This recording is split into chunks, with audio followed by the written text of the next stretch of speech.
What is up, everyone? Welcome to my YouTube channel. I feel a little weird saying that because this is technically YouTube video number 1.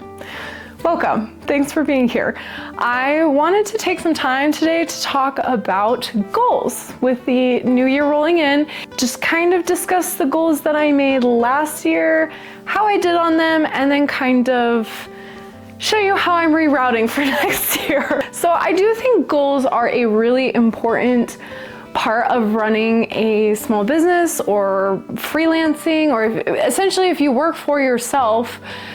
It's really important to have goals. Because there are so many distractions in life and so many things that pull at our attention that it is kind of really nice to have something to kind of work towards, give you some direction and help you prioritize maybe some of the things that you're doing. So I would say it's really essential if you are in the work for yourself category. Last year I had 2 goals that I made that were kind of the first was to improve my artwork, and the second was to double my income. And as far as improving my artwork goes, I do think that I did accomplish that. I painted probably almost 100 paintings last year, and it's really hard to not improve when you paint that much.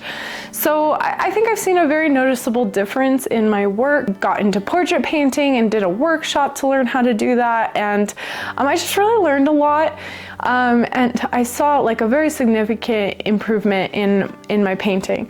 Double my income was the other goal, and I did actually accomplish this, but to give like a disclaimer, I was not operating in, there's like a couple zeros in there, but like not very many. So I knew this was accomplishable when I set the goal. However, I would not recommend setting a monetary based goal. There's just like a lot of pressure there to complete that, even though it was pretty much out of my control, right? Like I can control how much I practice my craft, I can control like my marketing, but I can't control how much people are going to be buying my work realistically. I just can't. And so that is not a goal I would recommend you making. So this year I am making goals that are more habit-based versus outcome-based. And Will Durant said it well, we are what we repeatedly do. Excellence then is not an act, but a habit. I think habit goals are completely where it's at, right?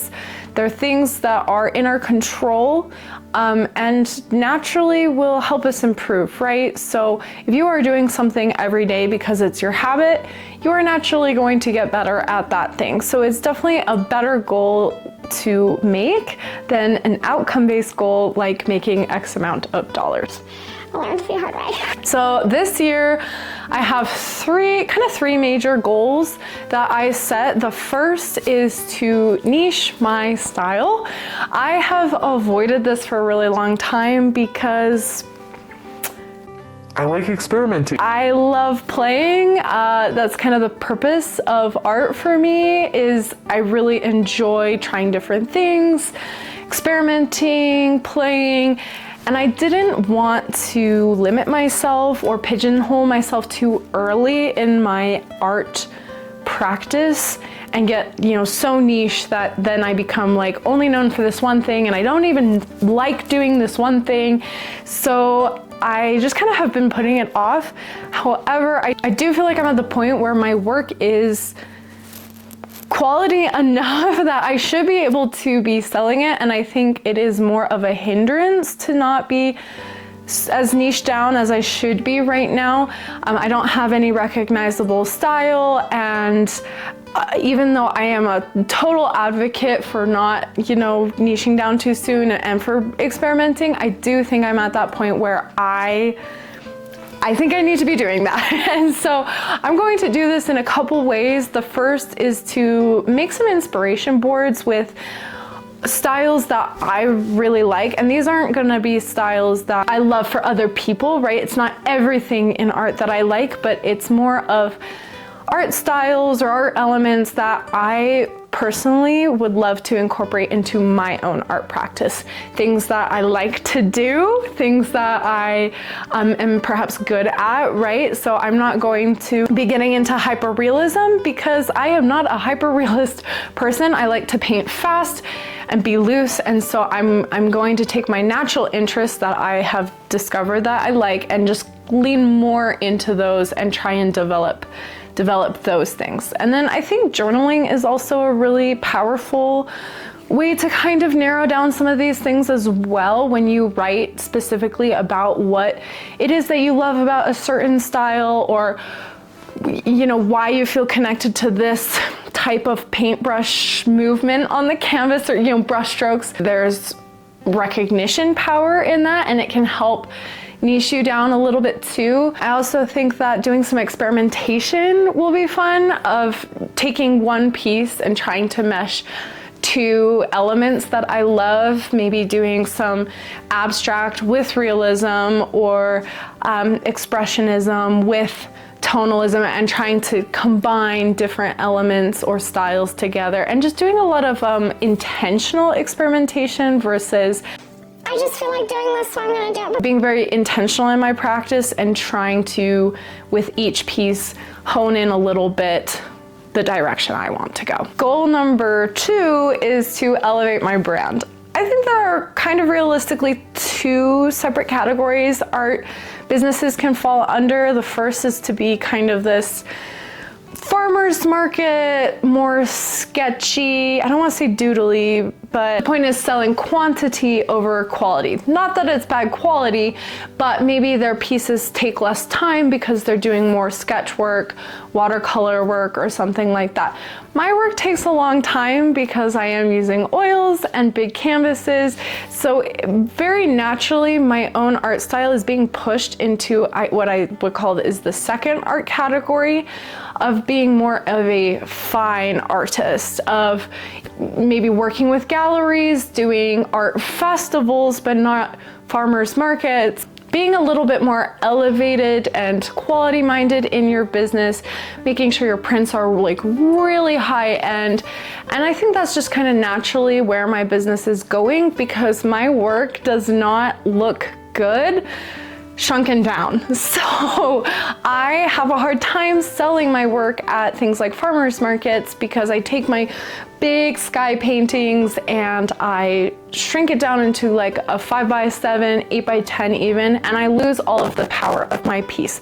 So I do think that there is I'm at a natural deciding point where I need to either pick, am I going to be farmers market art person, or am I going to try and go a little bit more higher end? And I am just deciding that I think that's more resonant with my audience. So I am going to, from now on this year, be intentional about elevating my brand to that level. So that means maybe rebranding, instead of being Paint by Morgs, being, you know, my name, Morgan Cardin Fine Art, or something like that. It includes phasing out laser prints and focusing on giclée, adding canvas prints to the selection, adding big prints to the selection so that I can retain the power of my pieces, and stop focusing on cards and stickers so much and just kind of focus on what my style and what I'm good at, the way that that's naturally like pushing me, and the audience that that's pushing me towards.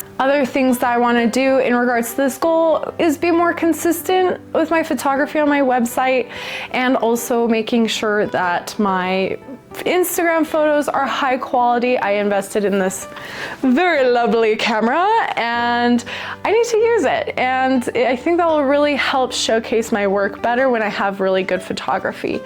Another thing is also to not publish every single piece that I do. I have a lot of work that's maybe subpar. And we're gonna call it practice pieces, and that is okay because other pieces turn out wonderful. But all of the practice pieces maybe is detracting from my brand rather than supporting it, and so I'm gonna be a little bit more selective of what I show. I of course still want to be authentic, I want to be an authentic brand, but I also want to be a little bit more high caliber and like raise the bar for myself a little bit. Goal number 3, Trace is kind of twofold, but it's do more storytelling. And the first way I want to do this is within my artwork itself, by making sure that each piece is very intentional. So that means prepping, maybe journaling about it, and making very intentional creative decisions. I think in the past I have taken pictures that I thought were pretty and just said, you know what, I'm just gonna paint this, it's pretty, and then I make a pretty painting and it's pretty, but it's not deep, it's not meaningful. And I think that a good painting actually should be kind of like a story, where it's an experience and you should leave with not the whole thing figured out or spelled out for you. There should maybe be some questions that you have or some speculations that you have. And I did this recently on a piece. I illustrated the widow's mite from the Bible, and I was very intentional with different elements that I painted with her, right? I had her like looking up, I had her like clutching at her heart, and these were very intentional things that I made decisions about in order to convey a certain aspect of the story. And I think with my portrait painting, this is like very natural because portraits are so powerful and full of stories. I want to be able to incorporate that more into my landscape work as well. The second aspect of this is to do more storytelling in my marketing.